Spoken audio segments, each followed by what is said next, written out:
오늘은 요한복음 8장인데 우리 8장 우리 12절부터 갑니다. 12절 좀 PPT 좀 열어보세요. 8장 12절 앞을 좀 보면서 PPT를 읽겠습니다. 시작. 예수께서 또 말씀하여 이르시되 나는 세상의 빛이니 나를 따르는 자는 어둠에 다니지 아니하고 생명의 빛을 얻으리라. 이 오늘 주님께서 나는 빛이다 이렇게 얘기한 거예요. 생명의 빛이다. 이 말도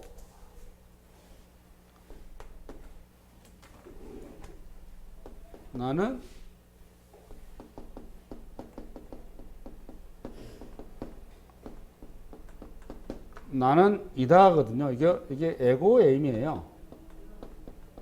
성경에 가끔 그 에고에임이라는 발음이 등장하는데 에고에임이가 뭔가 하면 한번 얘기했었죠? 에고에임이 기억나시죠?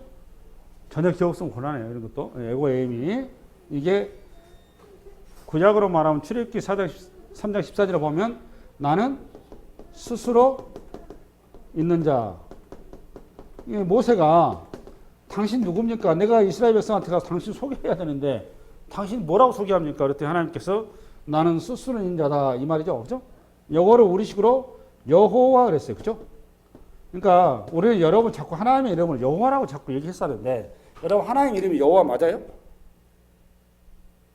다시 한번 또 이렇게 질문하니까 갑자기 이제 이거 뭔가 함정이 있나 보다 이렇게 지금 반응이 안 하시는데 하나님 이름이 여호와 맞아요? 틀려요?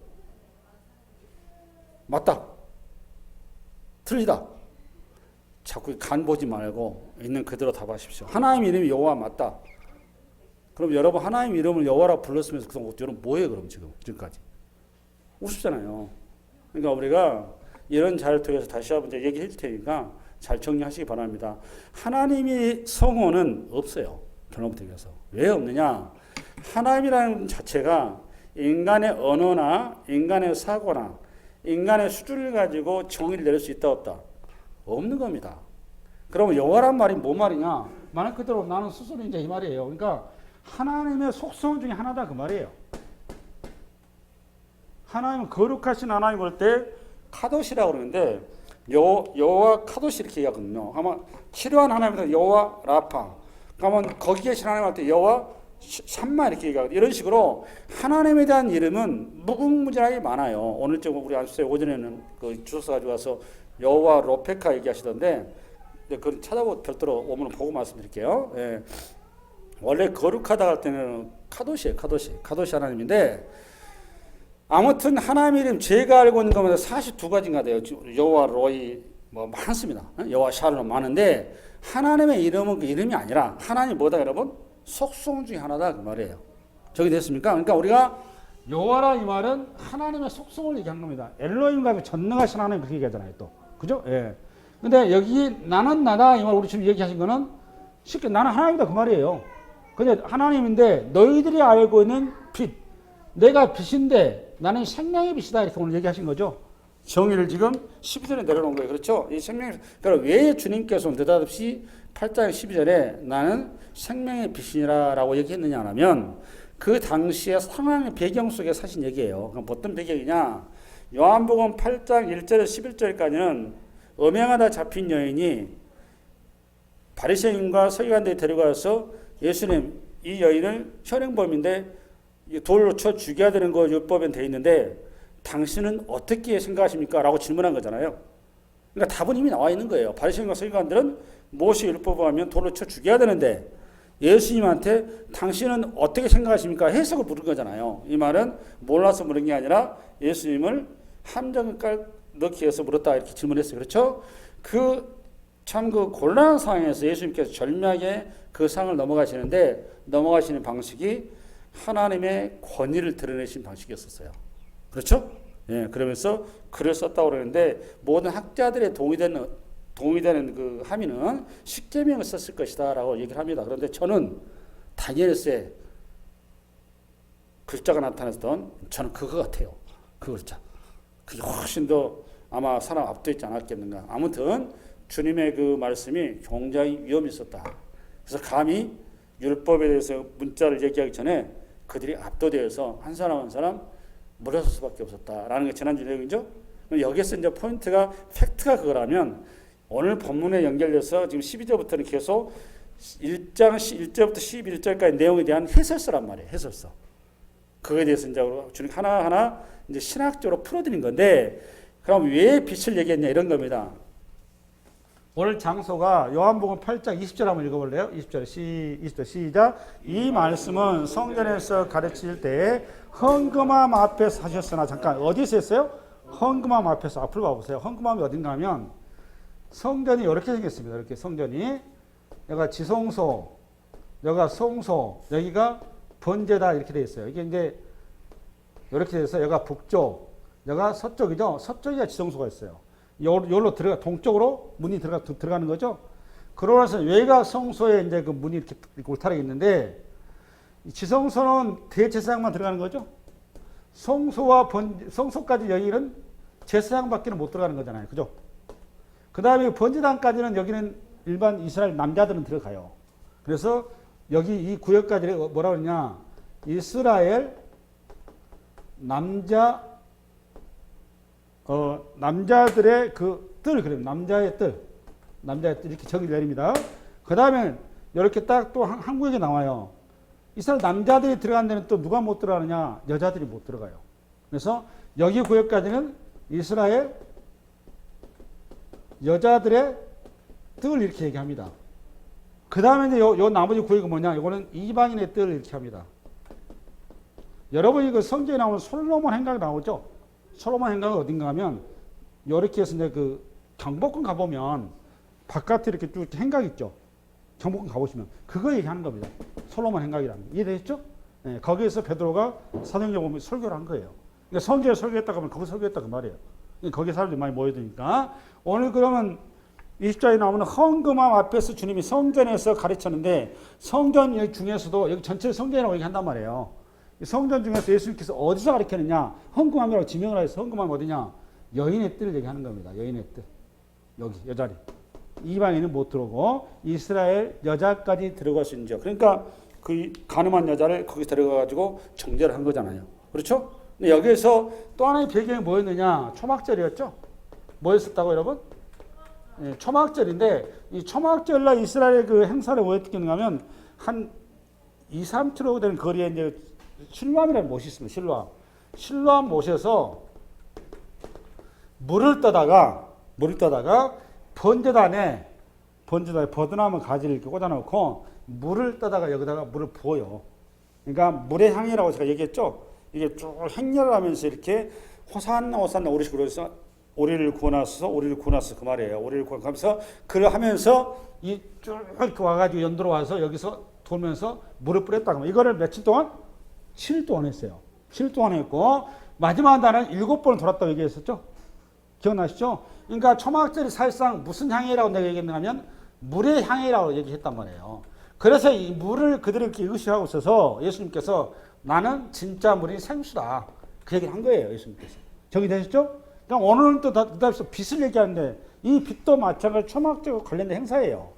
이 여인의 뜰에 등불이 타오르고 있었습니다. 항상 초막절 때는. 뭐가 타오른다?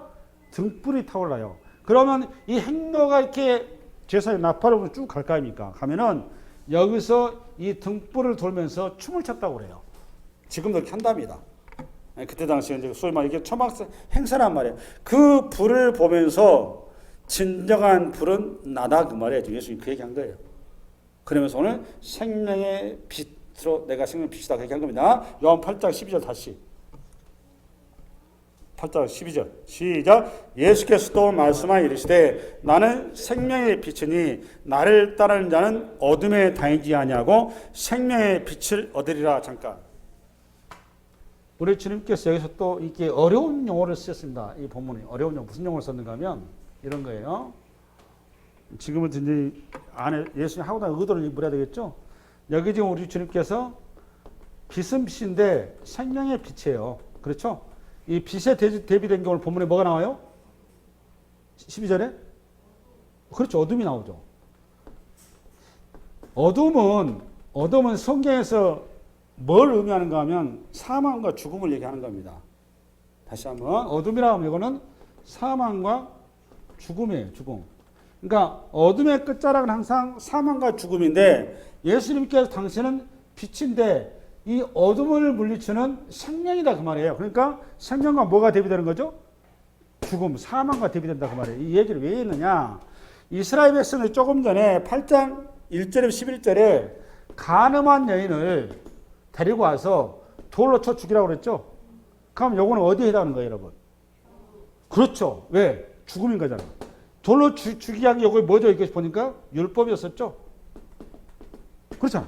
율법은 그러니까 결국 뭐라는 거예요? 사망과 죽음의 열매가 되지 않느냐 그 말이에요. 그렇잖아요, 지금. 근데 여기서 말하는 율법은 제가 이거 로마서 얘기할 때 얘기했어요.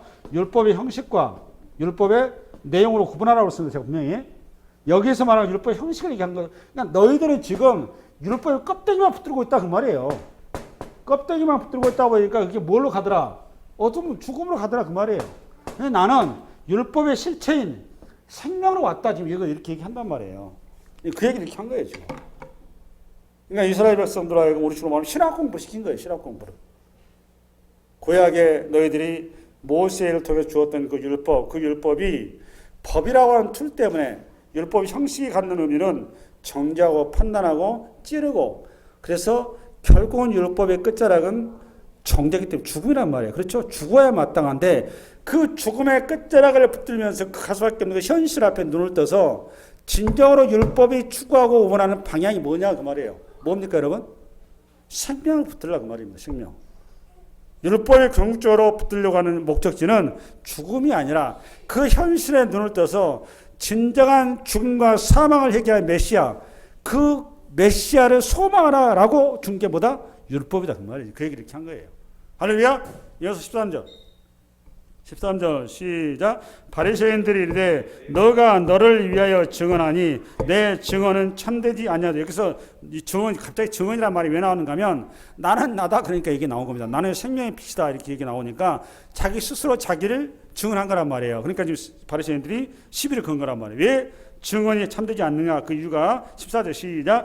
예수께서 대답하여 이르시되 내가 나를 위하여 증언하여도 내 증언이 참되니 나는 내가 어디서 오며 어디로 가는 것을 알거니와 너희는 내가 어디서 오며 어디로 가는 것을 알지 못하느니라. 뭐 당연한 거죠. 우리야 2000년 동안 학습된 교리로 다 알고 있으니까 이게 뭐 당연한 거 이렇게 이해하는데 이스라엘 백성들 입장에서 그 상황에서 여러분들 한번 이 상황을 보고 주님의 말씀 한번 들어보라는 겁니다. 이게 과연 이해가 가는가? 이해 안 가잖아요. 그죠?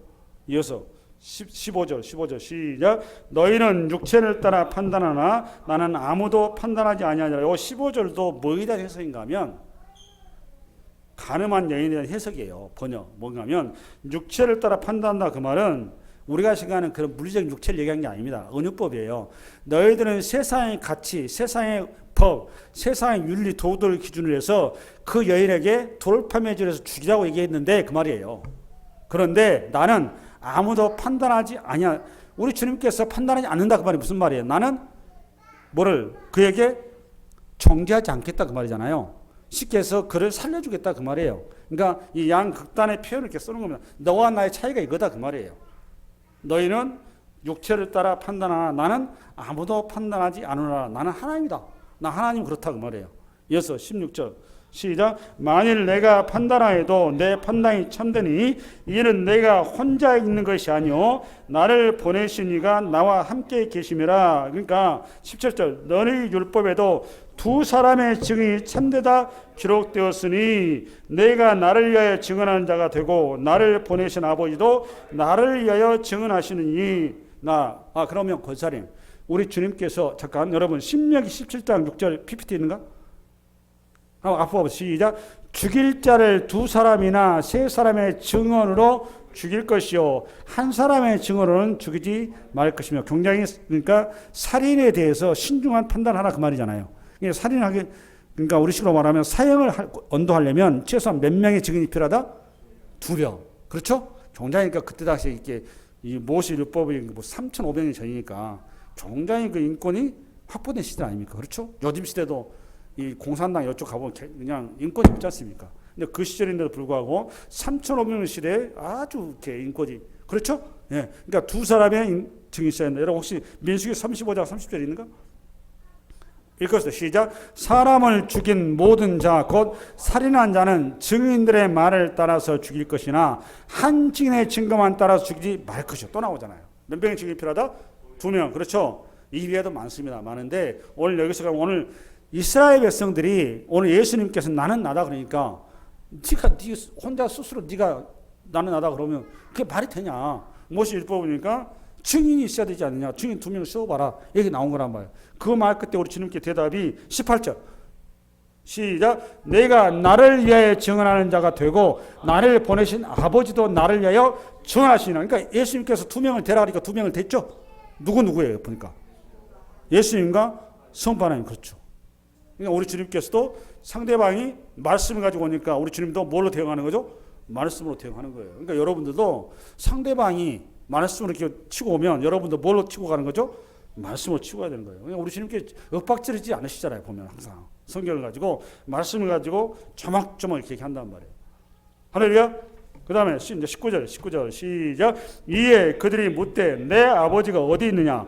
예수께서 대답하시되 너희는 나를 알지 못하고 내 아버지도 알지 못하는도다. 나를 알았더라면 내 아버지도 알았으라. 그러니까 지금 오늘 예수님과 대하고 있는 상대방은 예수님께서 아버지가 예수님을 증언한다 그러니까 예수님께서 아버지가 그 아버지 물리적인 아버지로 생각하는 거잖아요. 그렇죠?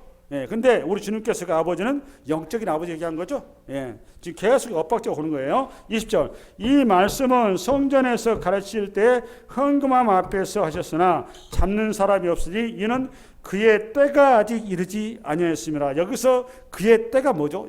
그의 때? 그의 때라는 것은 요한복음의 그의 때는 십자가 제단에 드려진 때 그걸 얘기하는 겁니다. 항상 그것만 주목하면 돼요. 아직까지 우리 주님께서 그들에게 잡혀서 이렇게 사형 언도를 당할 시기는 아니다 그 말입니다. 그래서 이 상황은 넘어간다 그 말이에요.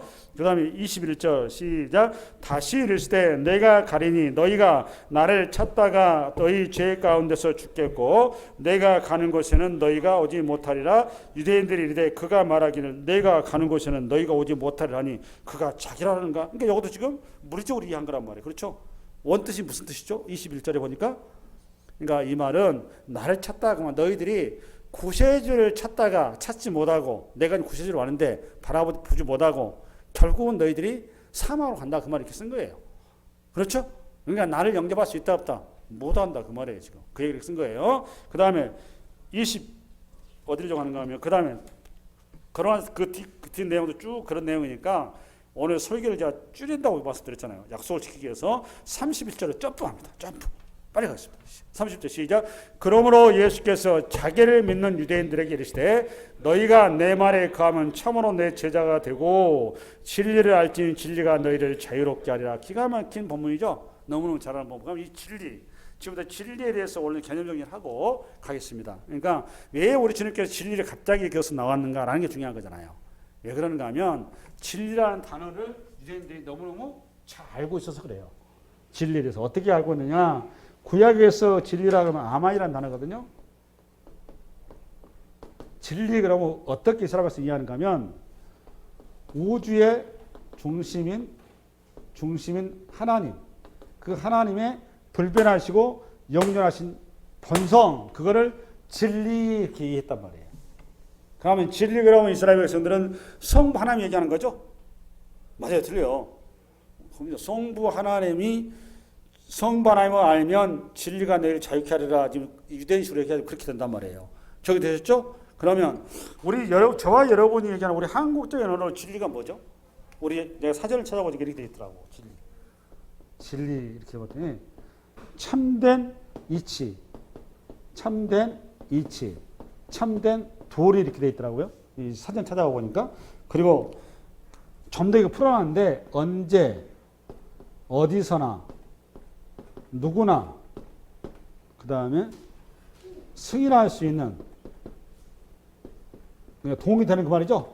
승인할 수 있는 보편적인 법칙, 사실. 이게 지금 사전에 이렇게 좋은 네이버 사전이 있어서 저희는 그대로 따왔어요. 그런데 지금 우리가 인간이 가지고 있는 진리라고 하는 것은 지금 시대 포스트 모던 시대잖아요. 그렇죠. 포스트 모던 시대다 보니까 진리를 부정한 시대잖아요. 그러니까 인간 사회에서는 진리가 있다 없다. 그러니까 이런 거예요. 그러니까 아니 편하게 얘기해서 진리가 뭐냐 한마디로 얘기해서 기준이에요. 기준. 편하게 기준. 변할 수 없는 어떤 기준. 기준 틀. 맞죠? 근데 이것이 인간 사회에서는 있어요 없어요 이게? 없죠. 왜 없는 거죠? 그게 중요한 거예요. 왜 없을까요? 인간 사회는.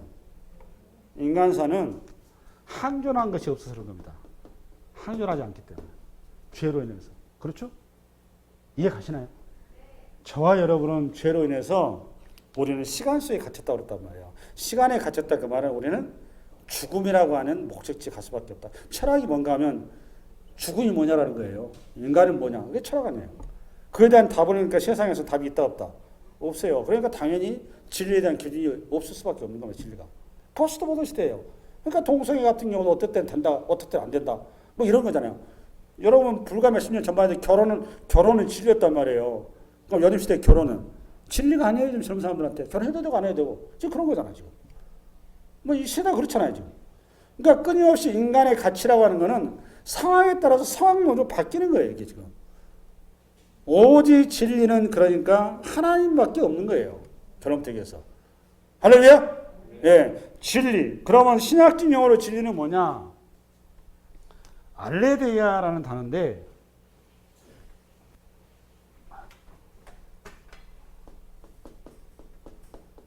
알레데이아라는 단어거든요. 이 단어인데 이거는 예수 그리스도 안에서 계시된 하나님의 행동과 말씀 이게 지금 알레데이아 그 말이에요. 원어의 뜻이. 그러니까 결국은 진리가 뭐냐? 하나님의 말씀인 거예요. 맞아요, 틀려요?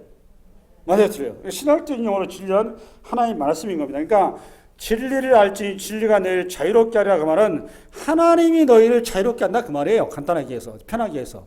뭐 제가 대학교에 나와 있는 돌파에 쓰여 있는 진리가 너희를 자유롭게 하라 그 말하고 전혀 안 맞는 거예요, 사실은. 맞아요, 틀려요?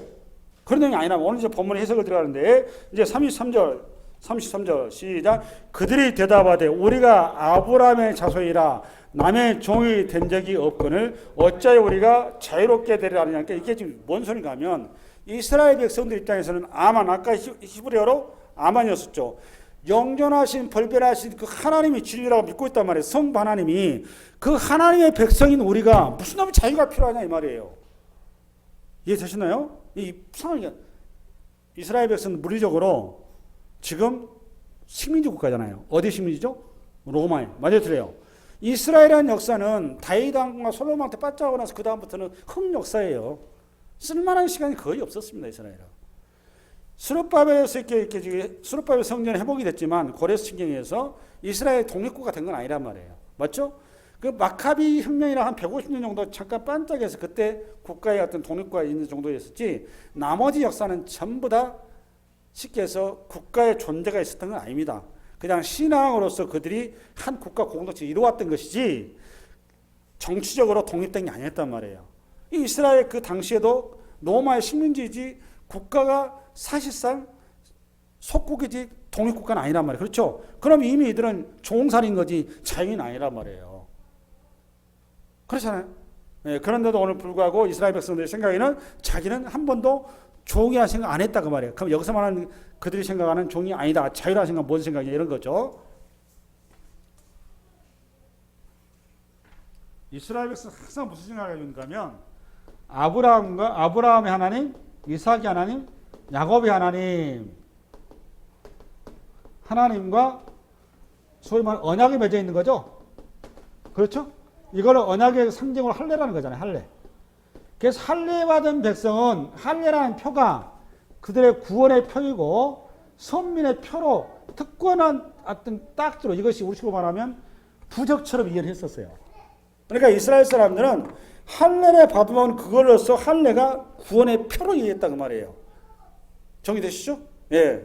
그런데 구원의 표로 정의를 했는데 이 할례가 구원의 표가 아니라고 주님 말씀하신 거잖아요. 오늘 말씀한 주님 말씀은 그건 하나의 형식인 거고 진짜 자유는 당신을 만나야 자유가 온다 그 말이에요. 제가 이렇게 한 거란 말이에요. 그러면서 우리 34절 한번 우리 33절 다시 읽겠습니다. 33절 시작. 그들이 대답하되 우리가 아브라함의 자손이라 남의 종이 된 적이 없거늘 어찌하여 우리가 자유롭게 되리라 하느냐. 이해되셨죠? 예, 34절 시작. 예수께서 대답하시되 진실로 진실로 너희에게로니 죄를 범하는 자마다 죄 종이라. 이게 이제 압권인 거예요. 압권. 그 다음에 35절 종은 영원히 집에 거하지 못하되 아들은 영원히 거하나니 그러므로 아들이 너희를 자유롭게 하면 너희가 참으로 자유로리라. 근데 이 말을 이해할 리가 없죠.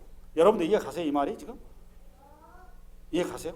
이런 얘기입니다. 지금 잘 좀 정리해 보세요. 이제 설교 거의 끝났어요. 오늘 설교 여기인데 예수님께서 이스라엘 백성들한테 너희가 지금 종이다라는 겁니다.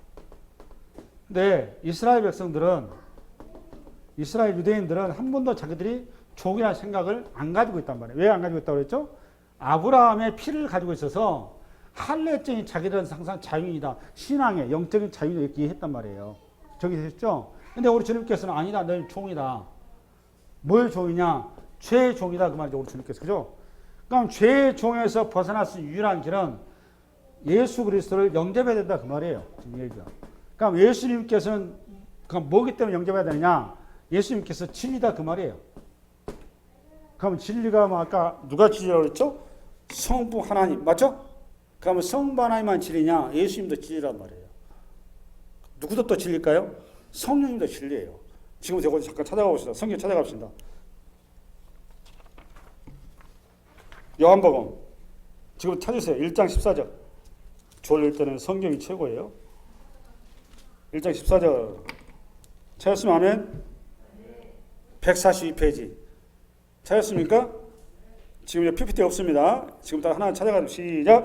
말씀이 육신이 되어 우리 가운데 거하시며 우리가 그의 영광을 보니 아버지의 독생자의 영광이요 은혜가 진리가 충만하다. 누구한테 진리가 충만한 거죠? 예수님 독생자니까. 그다음 17절 시작. 율법은 모세로 말미암아 주어진 것이요 은혜와 진리는 예수 그리스도로 말미암아 온 것이라. 그러니까 진리. 그러니까 이스라엘 백성들이 그토록 소망하고 붙들고 있는 진리. 그 진리가 누구에서 온다? 예수. 그 얘기한 거죠. 결정적으로 주님께서 요한복음 14장 6절 빨리 가보세요. 14장 6절. 요것만 찾고 제가 정리 끝낼 거예요. 마무리. 14장 6절 시작. 예수께서 이르시되 내가 곧 길이요 진리요 생명이니까 예수님 당신이 여기다 에고 에미에 우리 지금 말하면 내가 뭐다? 진리다. 내가 진리다. 맞죠? 그러니까 내가 진리다. 너희들이 지금 구약의 아만 우주의 중심이신 영원하시고 불멸하신 그 하나님 내가 그다님 그 얘기 이렇게 한 거란 말이에요.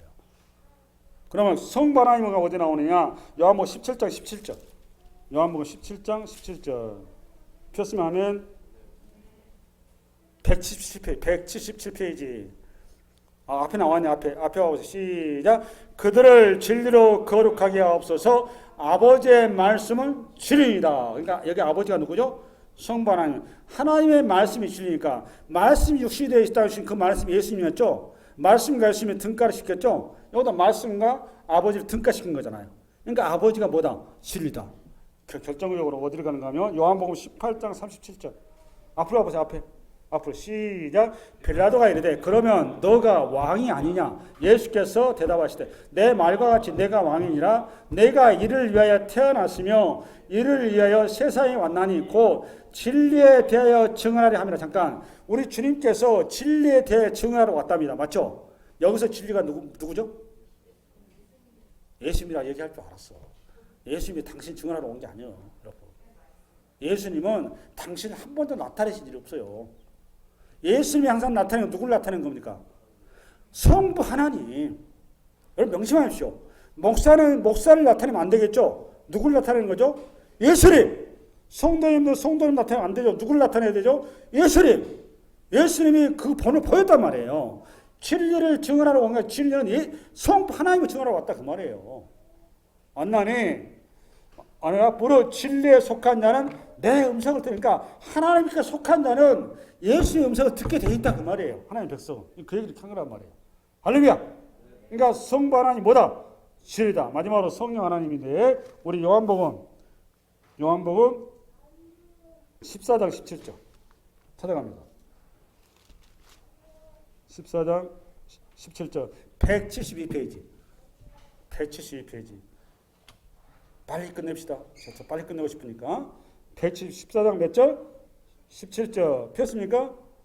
172페이지네요. 16절부터 할게요. 16절부터 시작. 내가 아버지께 구하겠으니 그가 또 다른 보혜사를 너희에게 주사 영원토록 너희와 함께 있게 하리니 그는 진리의 영이라. 잠깐 여기 그가 누굽니까? 그렇죠, 그렇죠. 성령은 무슨 영이다? 진리영. 그러니까 성령도 뭐가 되는 거죠? 그러니까 진리. 맞죠? 누가 하신 얘기예요? 우리 예수님 하신 말씀이잖아요. 성부도 진리, 성령도 진리. 우리 요한복음 15장 26절 바로 옆이네요. 15장 26절. 그 다음 페이지죠? 26절. 174페이지가 되겠네. 폈습니까? 우리 한번 읽겠습니다. 시작. 내가 아버지께로부터 너에게 보낼 보혜사 곧 아버지께로부터 나오시는 진리의 성령이 오실 때 그가 나를 증언할 것이요. 여기도 무슨 성령? 진리의 성령. 마지막으로 요한복음 16장 13절. 그 옆이죠? 시작. 그러나 진리의 성령이 오시면 여기까지. 그러니까 계속 성령이 뭡니까 보니까 진리. 잠깐 앞을 봐보세요. 정리하고 마무리합시다. 지금 이제 정리는 됐어요. 진리가 자유를 주는 거예요. 그죠? 자유. 그러니까 진리가 자유를 준다고 말이에요. 오늘 여기 진리, 이스라엘 백성 알고 있는 진리는 성부 하나님이잖아요. 그죠? 그죠? 성부 하나님인데 우리 주님 말씀이 당신이 진리다 이렇게 얘기한 거예요. 그러니까 당신이 진리이기 때문에 당신과 하나가 돼야만이 자유가 얻는데 하나가 되지 않으면 너희들은 나를 안 받아들이면 뭐가 된다? 종이 된다. 종과 자유가 얻는 자는 자녀가 되는 거잖아요. 자녀. 맞죠? 자녀가 되는 거잖아. 아들, 우리 성경 아들이라고 돼 있어. 아들. 아들과 종의 차이가 뭡니까? 네? 아들과 종의 차이가 뭐냐고. 지금 예수님이 하고 싶은 얘기가. 아들은, 종은 한시적인 거예요. 맞아요? 틀려요? 그 가정으로 얘기하면 종은 그냥 있다가도 그냥 존재란 말이에요. 아들은 상속자란 말이에요. 우리식으로 말하면 영원한 존재란 말이에요. 정의되시나요? 이해되시죠? 그러니까 저와 여러분은 종으로 대표되는 죽음의 길을 가는 게 아니라 아들로 대표되는 생명의 길을 간다니 그 말 이렇게 한 거잖아요. 그러니까 우리가 그러면 아들이 되려면 예수님 만나야 되는데 이걸 어떻게 주님 말씀하시냐? 로마서에서는 너희들이 나와 함께 십자가에 연합하여서 못 박히고 무덤에서 나와 함께 부활했다고 그랬단 말이에요. 그래서 우리는 지금 부활했다고 얘기 분명히 했어요. 맞죠? 연합한 자가 돼야 되는데 이거를 계시록에 가보면 어떻게 되어 있느냐? 우리가 장차 주님 앞에 가봤더니 어린 양의 거룩한 신부가 되어 있더라고. 예수님이 뭐가 되어 있다고 그러면 신부. 그러니까 예수님의 신부니까 당연히 그 예수님의 아버지 그 모든 것들에 대한 상속권을 자동적으로 승계가 되는 거죠. 우리가 그런 존재란 말이에요. 그 얘기 한 거예요. 그 얘기. 그러니까 오로지 예수 안에서만이 우리가 자유함을 얻는다 그 말이에요. 자유. 그렇게 표현한 거예요.